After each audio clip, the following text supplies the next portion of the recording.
Good afternoon. My name is Marguerite Joutz, and I am Chief of Staff to President Christina H. Paxson. I am delighted to welcome you to today's webinar for parents and families of new and returning Brown students. This is the first in the Healthy Brown webinar series. This series will provide an opportunity for you to hear from Brown leaders and ask questions about the university's academic year plans. Please note that this webinar will be recorded and posted online at a later date. As you likely know, earlier this week, President Paxson shared Brown's plan for a healthy and safe 2020-21 plan, which provides a roadmap for the steps Brown is taking to mitigate the impact of the global COVID-19 pandemic during the phased resumption of on-campus instruction and operations. Based on expert public health guidance and the downward trend of COVID-19 in Rhode Island as of early summer, Brown is pursuing a 3-term academic calendar that provides for a de-densified approach for the transition of students to campus starting fall 2020. The university will reduce the number of students studying in Providence, offer remote learning and instruction options, and implement extensive health and safety protocols and policies to mitigate the impact of the coronavirus pandemic on campus. I can assure you that every office and department across Brown is part of this campus-wide effort to protect community health while sustaining Brown's world-class education, teaching, research, and service. Now, I'd like each of my colleagues on the panel to briefly introduce themselves. Following that, we will open up this meeting to Q&A. And with that, I will turn it over to Vice President Estes. So good afternoon. My name is Eric Estes. I'm Vice President for Campus Life, and it's a pleasure to be here with you this afternoon. I hope we find you and your families healthy and well, and we look forward to the conversation. Dean Zia. Good afternoon, everyone. My name is Rashid Zia. I'm a professor of engineering and of physics here at Brown, and it's my pleasure to serve as Dean of the college. I also happen to be a Brown alum. Great. Director Barboza. Hi, I'm George Barboza. I am the Director of Dining Program here at Brown University, and look forward to the conversation today. Thank you. Dean Tilton. Good afternoon. I'm Jim Tilton. I'm the Dean of Financial Aid here at Brown, and I look forward, well, first off, thank you for joining us today, and I also look forward to answering any of your questions. Thank you. Vice President Guglielmo. Good afternoon, everyone. Thank you for joining us today. I am Michael Guglielmo, Vice President, Facilities Management, and looking forward to the conversation today. Thank you. Dr. Brito. Good afternoon, everyone. My name is Vanessa Brito, and it's a pleasure to be here with all of you. Thank you for joining us. My role is Associate Vice President of Campus Life and Executive Director of Health and Wellness. Thank you. And Dean Backegard. Good afternoon. My name is Corinne Backegard. I'm Associate Vice President for Campus Life and Dean of Students, and we are delighted to have this time with you this afternoon. Thank you. Great. So in advance of this webinar, we've received hundreds of questions. I want to thank everyone for their engagement already, and I also want to encourage people to submit questions through the Q&A tool during this webinar. But to begin, I wanted to start with sending a question to VP Estes. And there's so many questions, and we'll dive into a number of topics. But could you talk just in a very broad and high level sense as to what a day in a life for a student will look like, assuming that they return to campus, be it in the fall or spring? Sure, and please know my colleagues and I here are spending a lot of time working on trying to ensure that the experience for students in the fall is as safe as possible, but also as robust as possible. And so we have colleagues and there will be webinars moving forward working on what life on campus will look like and and that includes what residential life on campus will look like. We will have de-densified residence halls, and I think we have followed the best public health guidance in regards to how dense those will be. It'll be about 55%, and every student will have a single room. And we will be putting some guidelines in place, particularly around communal bathrooms. So there will be sort of residential life on campus. And we are also working very hard with our colleagues who are engaged with students around student organizational life. Our expectation is that student organizations are amongst the most creative ways in which students build community at Brown, and that they will be able to do many things in terms of both virtual and remote activities, because of course there will be some students who will not be on campus, either by choice or by semester, and we will want to make sure that they are continuing to be engaged. And then there will be some opportunities, we believe, for in-person, undoubtedly smaller group interactions on campus through student activity life that follows sort of the required at the time public health guidelines. So there is that opportunity. And then there will be the opportunity to attend coursework, and maybe Dean Zia would want to share a little bit more about what that would look like. But we really, I know that a lot of the guidance that you're getting, a lot of the information you're getting now is focused on things that are required or can't happen or won't happen in the same way. But our hope is that as we move forward together, there will be dynamic and robust conversations about what is possible within the guidelines around health and safety, and that will be an important part of how we work together as a community to be healthy and safe. So Dean Zia, I don't know if you wanted to add about what the in-classroom life of a student's day will look like. So thank you, Vice President Estes.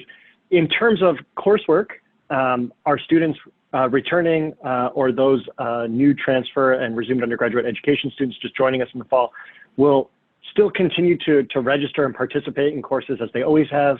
The semester will begin with a quiet period where we're going to have a virtual shopping experience.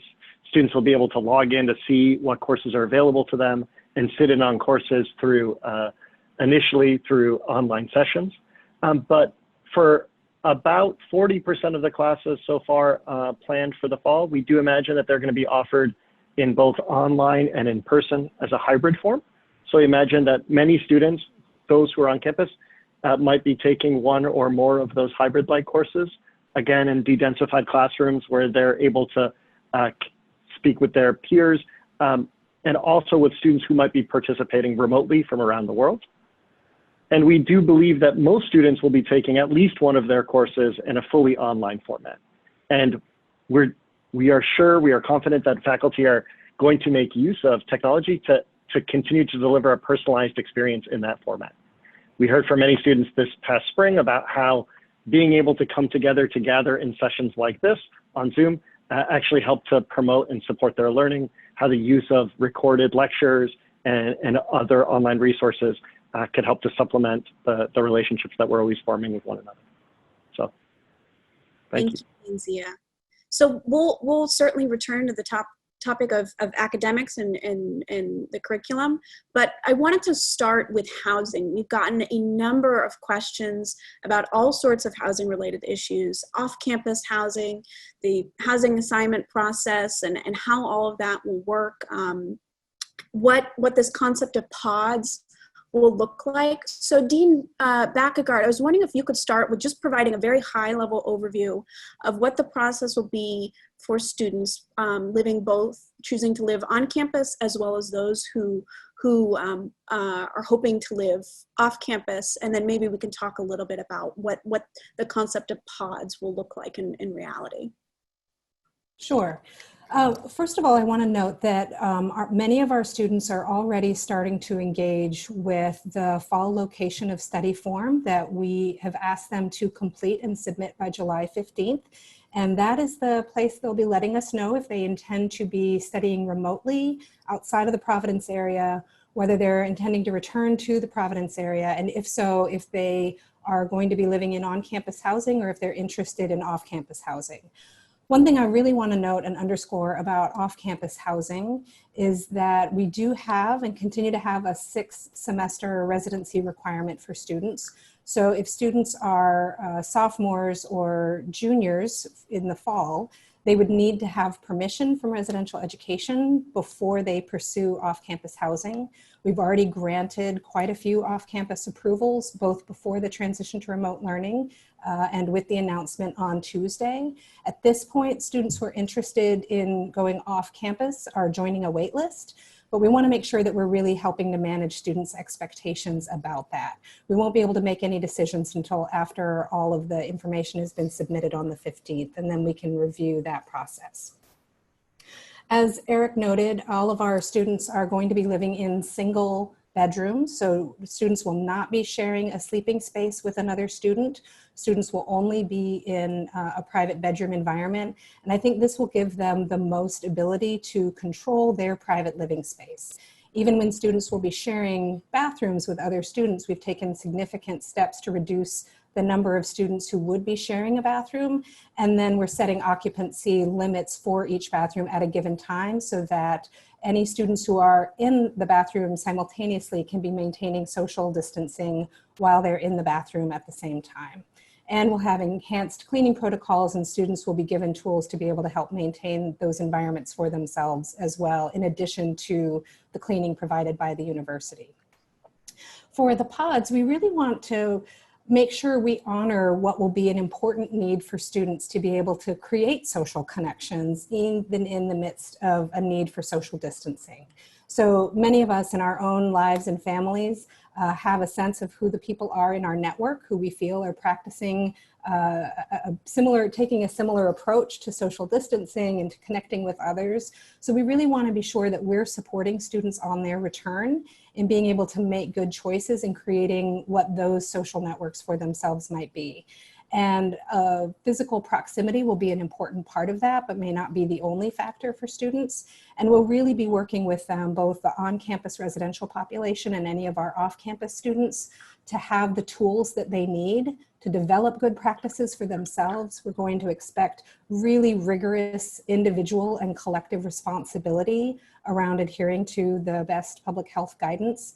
And we'll help students identify how they can create a smaller network of students with whom they may be more comfortable or more relaxed while they're still honoring all of those social distancing and public health practices when they're in public, but a smaller group of students with whom they can feel more comfortable and more relaxed. Thank you. Just to quickly follow up on that, will these pods, will they be assigned? Will there be a choice? Will they be limited to dorm rooms? Could you provide a little clarity on that? Sure. These are really largely going to happen organically from who students will want to be circulating with and socializing with. We need to make sure that all of our best public health practices are in place in the residences and across campus. But we do know that students are going to want to have other groups of students, small groups of students that they're associating more freely with. So at times that may be attached to a residential environment. It may be a suite of students who are creating a pod for themselves, or a subset of students who share life on a residence hall corridor together. But it may be that some students will be developing that pod with students who live in a different residence, or maybe among off-campus students who are two houses that live near one another, choosing to connect and make a pod with one another. So we will not be assigning or prescribing what those pods are, but we'll be providing tools and support and structures for students to be able to organically create those pods and follow best practices. Thank you. I also want to bring VP Guglielmo in here. Dean Backegard mentioned enhanced cleaning protocols. Would you care to elaborate on what that will look like? Sure, thank you. So, facilities has really focused on 5 key areas, as I think you might have captured if you read the full report. But one of the key areas is cleaning and disinfection procedures. And then also around preparing the buildings and grounds. So we've evaluated building ventilation systems, filtration, water systems. We've gone through and flushed and checked. We spent a lot of time with signage around the de-densification that you've heard around campus, and also some planning for positive COVID-19 cases. But more specifically into the custodial and cleaning aspects, we have worked with a third-party consultant and looked at all the CDC guidelines and Rhode Island Department of Health guidelines, and really developed an enhanced program around hitting all of the high-touch areas multiple times a day within the dormitories, doing a deeper clean within those common restrooms. And then within the suite restrooms or bathrooms, where typically the students are responsible for that. Over the summer, we had actually piloted a program where, it's on an as-need basis where the students within the suite can request for facilities to come in on certain days to do the cleaning, or we can provide them with material for a DIY program. This has been very successful, and we've seen it work throughout the summer. Thank you. Thank you. So I'd like to move to the topic of health and safety, which I know is incredibly important to all of us. And so there are a number of questions related to this. And I was hoping we could start with a little bit on what exactly students who return to campus can expect during what we're referring to as the quiet period. So if Dr. Brito or VP Estes would be willing to start there, and then we'll get to other topics like testing and social distancing guidelines. Great, thank you, Marguerite. In terms of our quiet period, we're defining that as a period of time during which students will essentially minimize many of their social contacts and some of the variables that might be introduced that could potentially result in their being exposed to COVID. And so during this quiet period, we would imagine that students will use the time to be oriented to this new environment, our new normal, if you will, to have an opportunity to begin to establish their pods and to build a community. Also during that time, we will expect that there will be testing. It's really important for us to understand the nature of students' potential exposure, whether or not they have happened to have been exposed and are asymptomatic. It's important for us to understand their positivity or their COVID status. And so we expect that during that quiet period, there will be testing for all of the students who come to campus so that we understand that. And also during that time, we expect that there will be opportunities for students to begin to engage socially and also to perhaps begin engaging in their academics as well. Thank you. So to follow up on testing, getting a lot of questions about the anticipated frequency of testing. Some folks are asking whether students should get tested prior to returning to campus if they are returning to campus. I know, so I'm encouraging all panelists to follow the chat because we have someone popping in our FAQs and additional links for information. But Dr. Brito, could you talk a little bit more about what our testing program will look like? Sure. We are, in fact, piloting a testing strategy over the summer to try to understand how best to apply what we're learning almost daily about the science behind the testing that may be offered. And so what we expect is that PCR testing will be involved, and we expect that students will certainly expect to have testing done when they arrive. The question of whether or not there's testing done prior to their arrival is quite frankly still something we're considering. And we expect that during that quiet period, there will be at least one point of testing. It's possible that there may be a second. Again, we're assessing what the best science is and what the best public health strategies will be. And we absolutely expect that there will be random sampling of students over the course of the semester. The frequency is likely to be either weekly or biweekly. Again, we are working on the principles that are going to best guide us. And so some of that is still in flux, but we will absolutely be testing a random sampling of students so that we understand the prevalence over time. Thank you. And a quick follow-up to that, will off-campus students be included in the testing program and be able to access health services? Yes, absolutely. To both of those questions, yes. Okay, great. So one topic that's also coming up is that what happens if a student does in fact test positive for COVID-19? I think we have to face the reality that the spread of COVID-19 could happen on our campus. So would you be able to speak to a little bit about how we would handle that and whether that would trigger any changes to our current plan? Sure, thanks. So yes, we will certainly be available the health service to see any student who is symptomatic and test that student at the health service. And if a student is asymptomatic and happens to test positive, we will certainly be involved in that student's care. The health service is involved in all students' care, and so that would certainly be the case.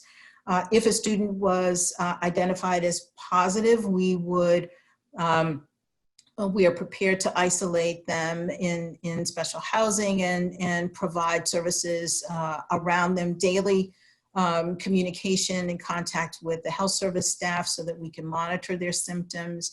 And we would engage in contact tracing so that we can understand who may have been in the student's contact circle and who may also need to be notified and tested if in fact they're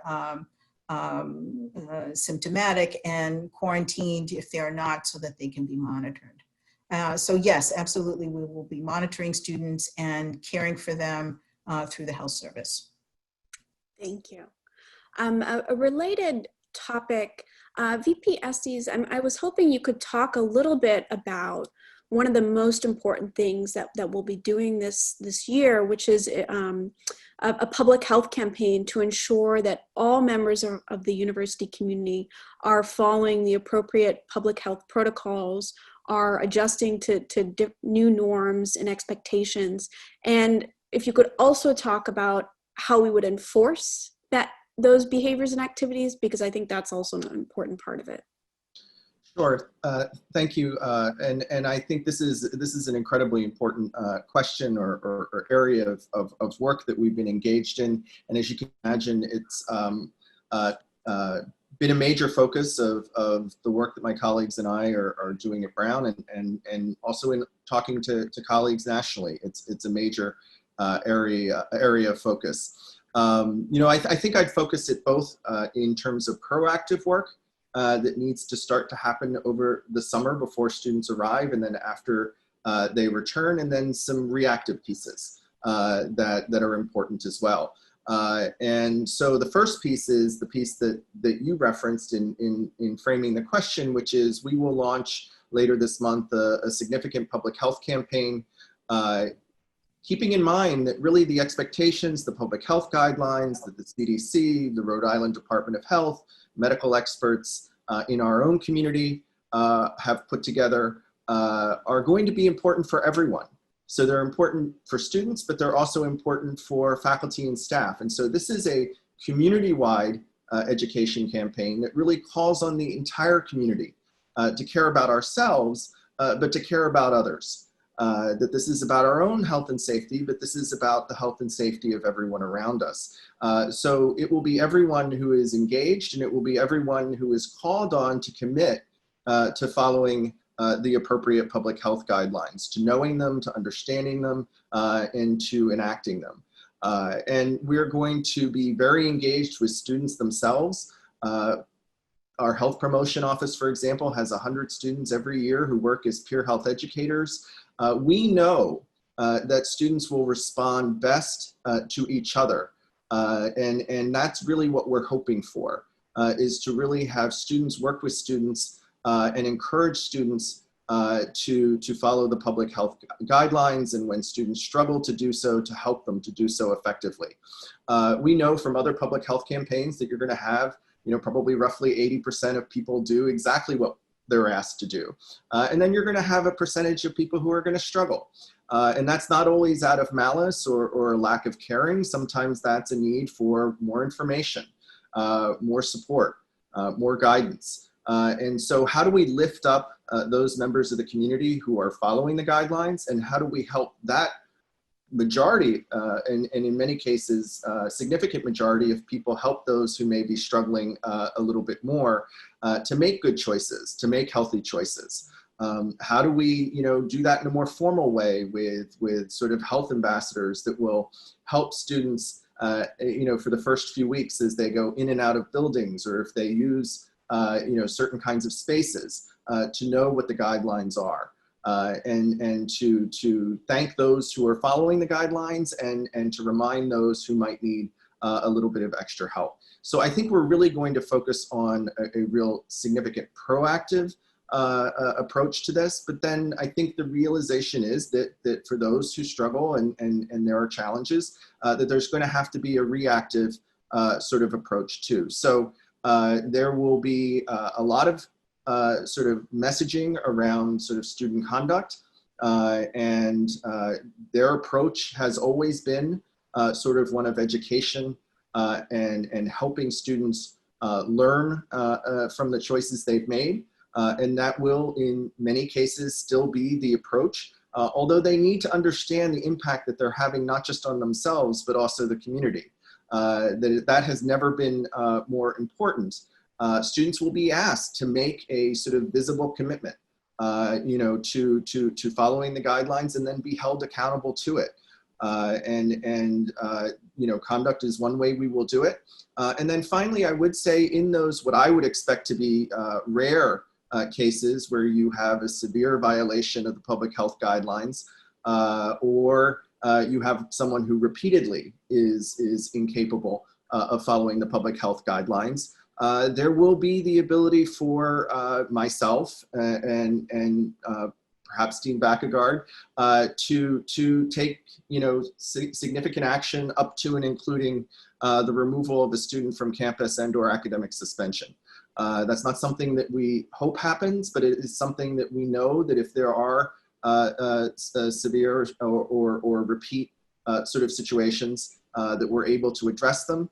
And we're able to address them quickly. One of the things we're doing this summer is making sure that in the reactive sort of approach, should we need to avail ourselves of it, that we're able to move with the appropriate speed, given the sort of public health circumstances. So we have both a proactive and a reactive approach. And then the last thing I would say is we're going to have a small group of people, a steering group, that are going to really kind of monitor over the course of the fall semester, what this looks like for the campus community, and where there are places that we can be more proactive, how we can message a little differently, if that would be more helpful, and if we need to be more reactive in certain cases, how we can do that as well. So I want to share that we've spent a lot of time thinking about this, a lot of time working on it, and we'll continue to do so. And I think we're really focused on a community approach, a proactive approach, but recognizing that we're going to have some reactive ability as well. Thank you. So I've two more questions that are coming up related to student life that I want to get to. I'm also seeing that there are some follow-up questions related to health and safety and our testing program. I want to encourage attendees to attend the health and safety webinar later this afternoon. If you're unable to attend, it will be recorded as well. But just know that there will be other opportunities to learn more about the protocols and programs that we'll be implementing this year related to that. So, and related to student life, VP Estes, I was wondering if you could just say a little bit about athletics. The Ivy League recently made a pretty big announcement yesterday, and whether you could talk to what life will be like for athletes and just what physical activity will look like in the fall. Sure, I'm happy to. I think The announcement, as you pointed out, came yesterday, so I think there's still a lot of sort of processing of what that means, both for athletics as a department and an important resource for students, and then also what might be best for individual student athletes, particularly fall sport athletes. And I think the first thing I would say is I think our goal is to be as supportive as possible of all student athletes, but particularly fall sport athletes as they sort of weigh what the Ivy League's decision means for them, and the ability to sort of help them sort of process through and work through their choices and what choices would ultimately be best for them. So I want to emphasize that the decision has just happened, and so we are working very, very hard to make sure that student athletes are feeling supported in understanding, what resources are available to them and what their choices are. And so in terms of thinking about athletics or club sports or what that will look like moving forward, I know there are probably questions about the Nelson Fitness Center. And certainly states like Rhode Island and probably states that you all are living in are going through sort of stages of reopening, and some states have had to pull back. And I know gyms have been a part of those conversations. What I would say is that there will be sort of essentially return to, for employees work, but for everyone else, the community, the ability to use certain buildings. And those buildings are working on those plans and trying to figure out how to create access in a way that is safe and follows public health guidelines that we would consider important within our own community, but guidelines that are being required by the state of Rhode Island. So I think those plans are moving forward, and our hope is that we can create a situation that is healthy and safe, but creates the maximum allowable sort of access to facilities and resources. The other thing I would say is there has been a lot of discussion, and I referenced it in my first response, to what a day in the life might look like. And that is, how are student activities going to be sort of engaged with moving forward? And there's a group working on extracurriculars and student events, and they're coming up with guidelines that fit within sort of the parameters of what the state is requiring in terms of masks and social distancing and the number of people, whether you're inside or outside. And some of that guidance may evolve between now and the end of August, right? Our hope is that things get better in the state of Rhode Island, and that there are more broadly accessible sort of requirements that can allow for greater interaction and activity. We will have to wait and see, but they're taking all of that into consideration as well. And what we know is that teams, even if they are not competing, may want to work out together. And how can we find a way for them to engage in some of that activity in a way that's consistent in terms of how we're working with other student groups, but allows for that to happen in a way that's valuable, both athletically and in a community sense, but is also safe and healthy. So there is the idea that and the expectation that there will be able to be some ability for teams to work out under certain circumstances and to engage in certain kinds of team activities, but that would be true for any student organization. Great, thank you. So one last question on student life, and then I'd like to shift to focusing on academics. So I'm going to turn this question to Director Barboza. I'm getting a lot of questions about dining and what does dining look like, what meal halls will be open, what does grab and go mean? And so Director Barboza, would you provide just a high level overview of what students can expect this year? Sure, absolutely. Thank you for the question. So essentially what dining will look like in the fall, and the planning naturally was all, we took very seriously all of the public health guidance that we were receiving, and the best plan forward for dining this year was to open our 4 largest units, which is Andrews Commons, the Shop Refectory, the Vernie Willie Dining Hall, and Josiah's as our student facing units. 3 of those units will actually resemble a more traditional board plan. They'll have those types of offerings there. we also wanted to have some more options and variability. So we are going to keep Andrews Commons with a sort of traditional retail menu offerings, pizza, hoagies, pho, things of those nature, and some customized menu options as we move through the term.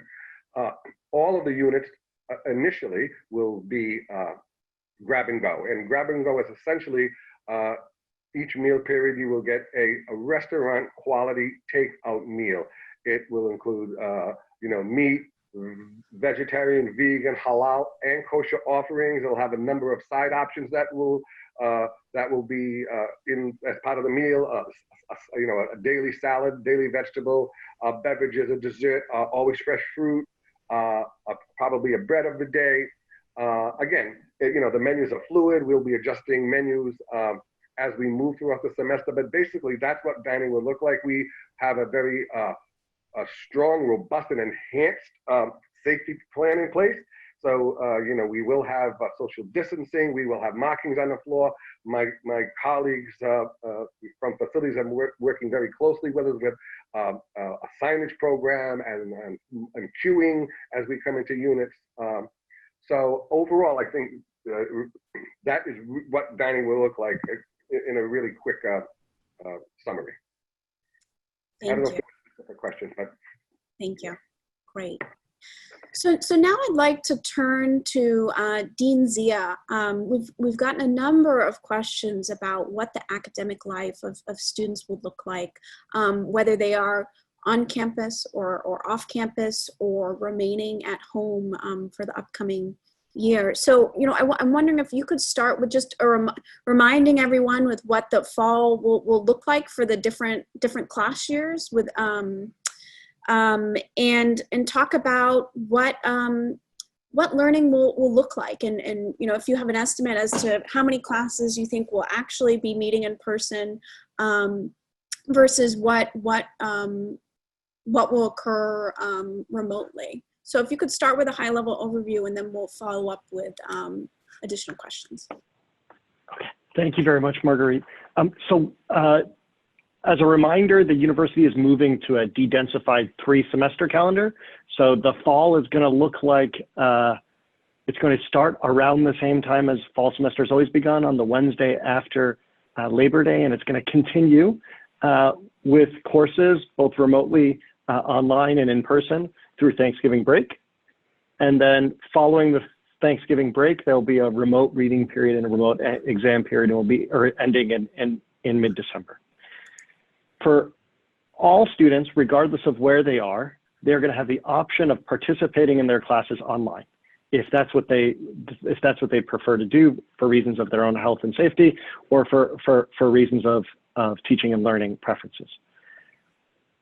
That is, I'm going to just want to repeat this again. That's going to be true for our students that decide to live here in residence in Providence, either on campus or in approved off-campus housing, or for those students that are studying elsewhere remotely outside of the Providence area.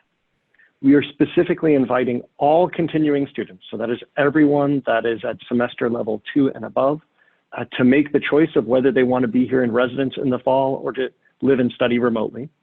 We're also welcoming our new transfer and resumed undergraduate education students, oftentimes who begin at a higher semester level and are usually taking more advanced coursework, to join us.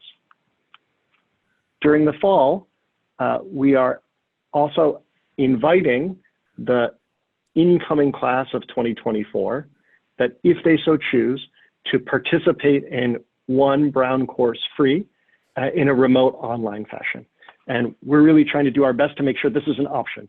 This is a way that you can begin your career at Brown early, or if you choose, you don't have to participate in this. And all first-year students will be invited to come to campus in the spring, and to continue for another consecutive semester in residence, if they so choose, in the summer. I hope that gives a broad outline of the plans and the class years. I just want to say something about the courses.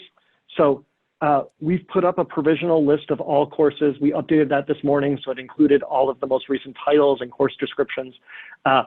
All of our departments and institutes are working diligently to get the most up-to-date information into what is called Courses at Brown.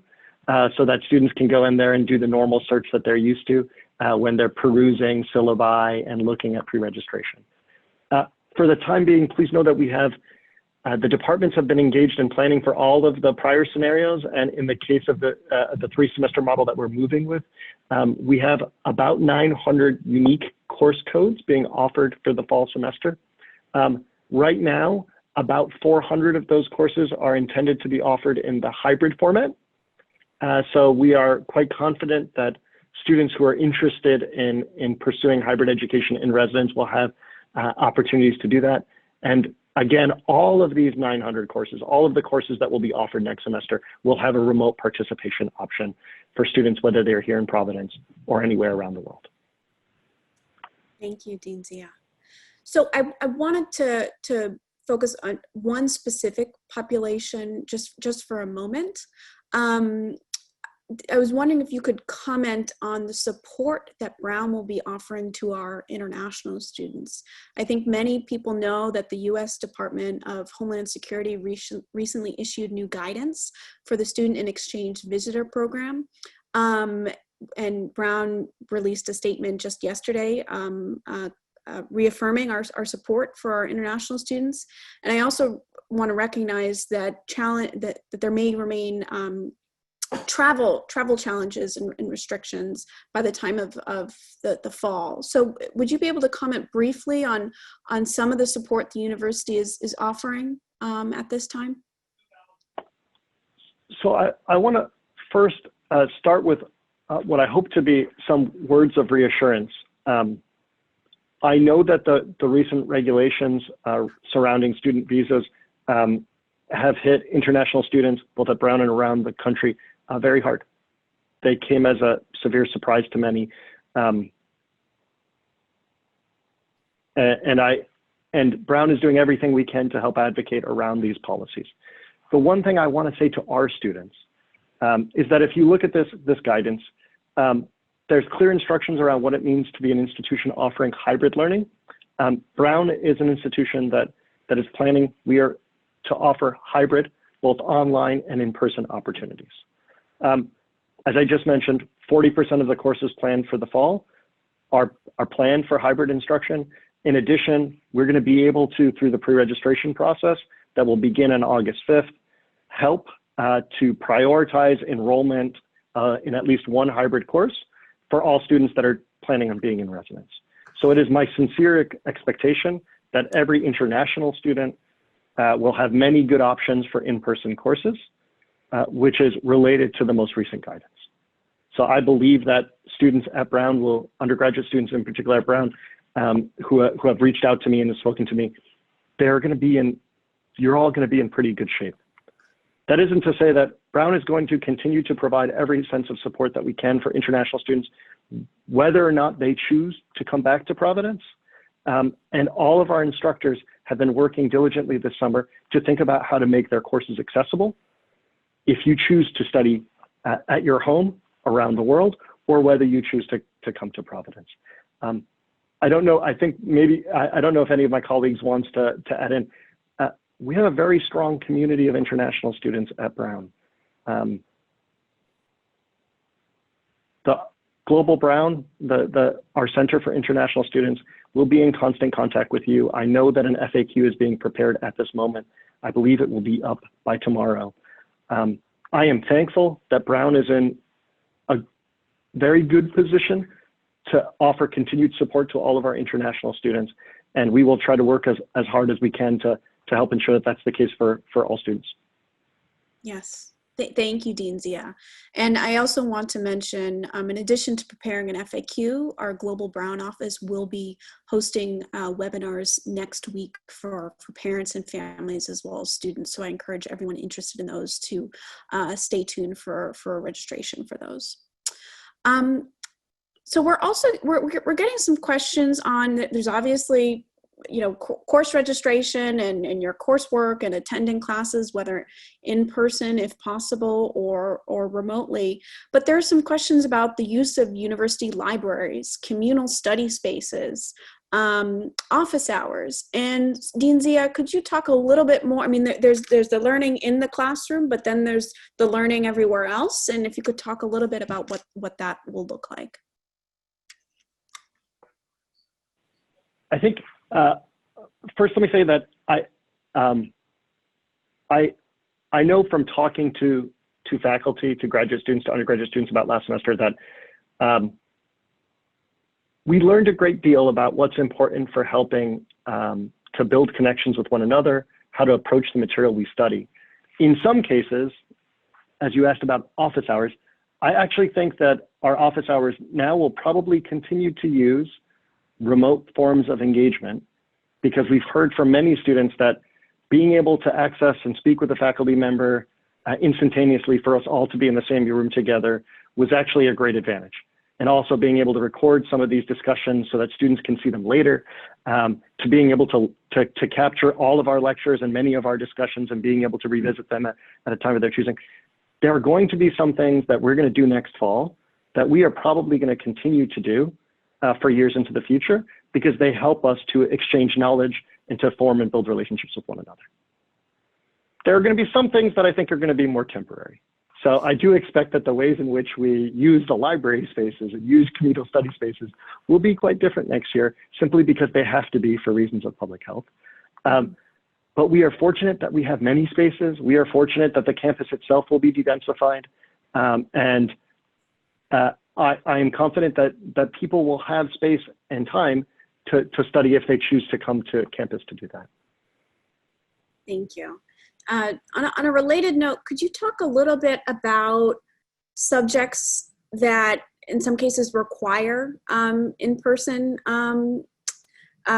presence? I'm thinking about the sciences and lab work and large introductory STEM courses. I'm thinking about music and certain arts courses.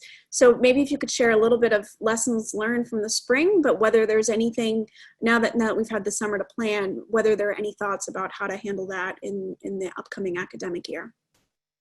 Sure. And I'll say this is one of those areas where we've seen a lot of creativity and ingenuity on the part of our students and our instructors. I think when you think about in-person activities, oftentimes what we've done is the easiest thing to do has been to gather in one space that's here on campus. And so if you think about laboratories, we oftentimes think about these as being the ways that you learn some hands-on skills. In the fall, I imagine that laboratories are going to be, I know that laboratories are going to be done in at least 3 different ways. One way is helping to bring the laboratory to you. So I know that many departments are working on laboratory kits. These are going to be assemblies of equipment that you can use to run the experiments, whether you're doing it in your residence hall here on campus, whether you're doing it at home, anywhere around the world.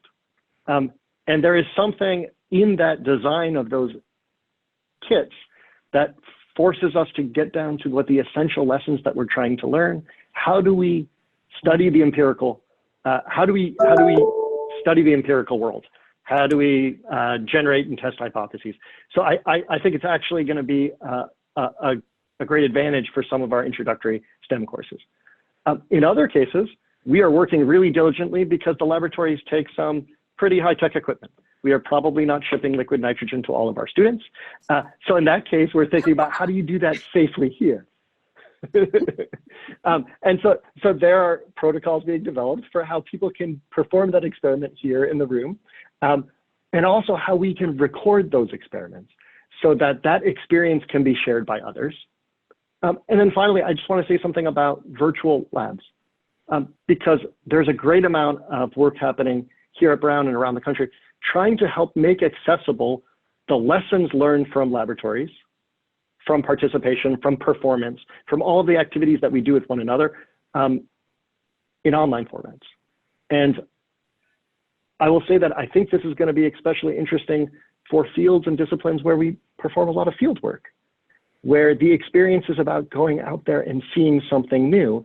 And the truth is we can help capture that experience in much better ways than we've ever been able to do before. And that'll prove advantageous to students taking those courses now, but also to those who are going to go make those field explorations in the future, because it helps them to prepare and have a mindset. So wherever we're trying to change the curriculum for next year, we're thinking about how can we make the learning experience better for US students, for the instructors, and what's going to be a lasting contribution? Thank you, Dean Zia. So now I want to turn to our colleague, Dean Tilton. So as everyone knows, we're planning to move to this new academic schedule for Brown, which is the 3-term model that Dean Zia described. And I think this is on the mind of many parents and families is how moving to this 3-term schedule will affect, if at all, sort of regular billing schedules, as well as if it will have any implications for financial aid. So Dean Tilton, I know there are many questions on this. I encourage individuals with specific questions to contact your office. But if you could provide a high-level overview as to how Brown's plan alters any of the usual practices of your office. Sure, thanks. Also, I do encourage anyone who has applied for financial aid or has questions related to financial aid to contact our office. What's interesting and wonderful about Brown is that we meet the 100% of demonstrated need for all students and aided students, and because of that, things are very individualized, and so each family has a very different circumstance, and we take that into account. So I would encourage you that if you have specific questions related to your financial aid or how your financial aid was determined, that you contact our office, and we'll set up an appointment to have someone call you back. But in general, what is happening is that we are awarding financial aid as we typically would in any academic year. So students are awarded for 2 terms. So then when we build what's called the cost of attendance, for students, we're using the basic cost of tuition and fees, room and meals for an academic year. So whether you're attending in the fall and the spring or the spring and the summer, the basic financial aid components are still the same. There are other allowances such as travel. Some students will be involved with our book pilot for their books, but it'll be a typical academic year with regard to financial aid. One of the questions that has popped up, and I'd just like to address this really quickly, is students and families are wondering about what happens if in fact they choose to live off campus or if they choose to study remotely. How will that impact their financial aid? And I think what's important to note is that we build in the cost of the maximum room and meals as part of the cost of attendance, and your financial aid is determined on that. If you choose not to live in the dorms or have a meal plan, or you choose to live off campus or remotely, your scholarship stays the same. The cost of attendance stays the same, and your scholarship stays the same. Those charges just won't show up on those room charges, and meal charges just won't show up on your bill. So those will be that'll be additional funding for you to assist in paying those costs outside the university. So if you have specific questions about how that relates to you and what you're planning on doing, please reach out to the aid office. Also, if you're concerned about billing, the bill will be, I understand, will be sent out on July 31st this year with a payment due date of August or September 1st. There's more information about those specific things on the Healthy Brown website with regard to student financial services and billing. So I would encourage you to go take a quick look at those and get a sense of what kind of options are available for paying for college, such as the installment payment plan and other things. But to answer the question, in essence, with regard to financial aid, it's pretty consistent with everything that we do on a typical academic term. Thank you, Dean Tilton. So we're coming close to the end of our time, and I just wanted to briefly touch on the topic of first-year students. I know that there will be a webinar in the coming days on what to expect for orientation. But Dean Bakkegaard, would you be able to just briefly talk about what first years can expect, and whether there will be, you know, Dean Zia mentioned that first years will have the opportunity to participate in a course over the fall, but whether there will be any additional programming. So if you could just briefly touch on that. I imagine there are a number of first year parents on the line. Yeah, absolutely. And thanks for the plug for that follow-up webinar. I believe it's next Thursday. And I think that will be a really good time for the deep dive into some of the plans that we have for the incoming first year students. We are really looking forward to welcoming the first years when they're able to arrive in January. And we don't want to miss out on the opportunity to be connecting with them across the remainder of the summer and in the fall.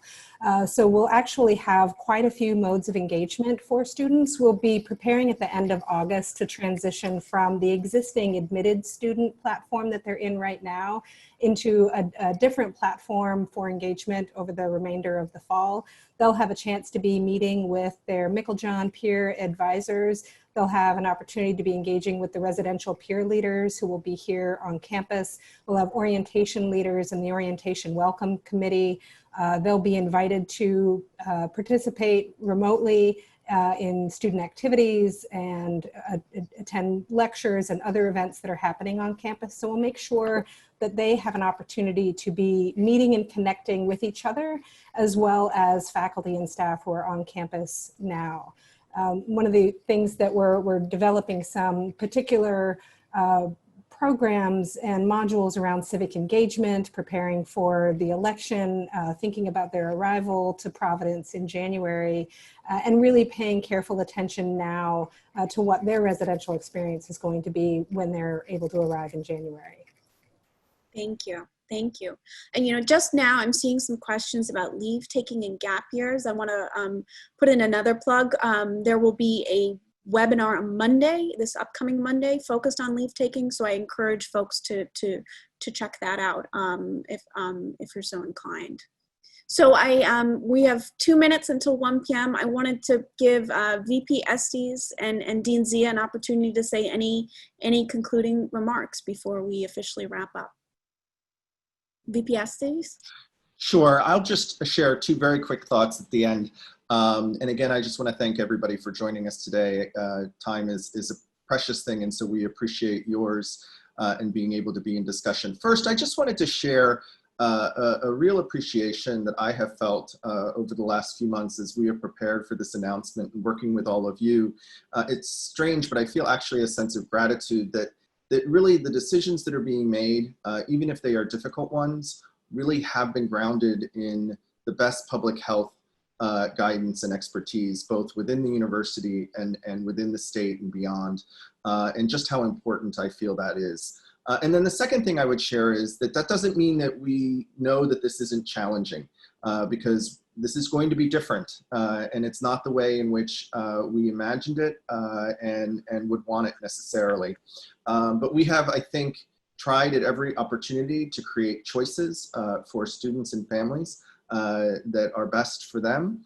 And then finally, as we journey together into the fall, to think about what we can do, because I know we'll talk a lot about what the limits are on what we can't do. And where those opportunities exist, we don't have all the answers. I know that's hard. It's not that we don't care. It's that the public health guidance will shift and change. Sometimes it feels like that happens very quickly and almost on a daily basis. But we know that this is hard. We were talking about athletics before, and we know that that's a really hard decision for student athletes. Many, many years ago, I was a student athlete in college. It's hard to tell now, but I was. And so I know how hard that announcement had to be yesterday for those students. But we want to really work with them, and we want to listen to them, and we want to work with them about what the opportunities are, because one of the wonderful things about Brown students, and you know this best, is just how creative they are. And how thoughtful and caring they are. And I know I'm in this interesting way looking forward to the fall in terms of being able to partner in I think I have the best job at the university, but to be able to partner with them in thinking about what's possible, what can we do together in terms of thinking about what that day in their lives looks like. So thank you for joining, and please stay healthy and safe. Thank you. So Dean Zia, I'm happy to wrap up, but if you wanted to say any final words, please go ahead. I just wanted to reiterate what Eric just said. I know that this has been a time when many of us have felt disconnected. It is our deepest privilege to work with your students. We look forward every year to the start of classes, to the start of welcoming people. And this year we're going to be welcoming more students in more places. And we're excited to see what we can do together to help to support their learning, because it's people coming together that are going to help us move through this moment. And we are excited that, I apologize, you can see I'm getting a little choked up. We're actually excited to be able to come back together in whatever shape and form. And what's always been true to Brown is we ask students to be our partners in doing that, to make choices, because we really believe that education is advanced when people are able to make informed choices about their future, about their studies, and about their careers. And so we look forward to helping your students with those choices. And we know that there are many questions, and we're happy to work with them to help them come to great answers. So thank you very much for your time. Thank you. With that, I want to thank all of our panelists. They're all terrific colleagues. And I especially want to thank all of you for tuning in today. I want to encourage everyone who's participating to continue to go to the healthy.brown.edu website. We will continue to update that website with additional information and updates as they come. And I also want to encourage people to register and participate in as many of the upcoming webinars as they so choose. We recognize the challenge of communicating in this period of time, and we are doing our best to create more opportunities for you. So with that, thank you and have a great day.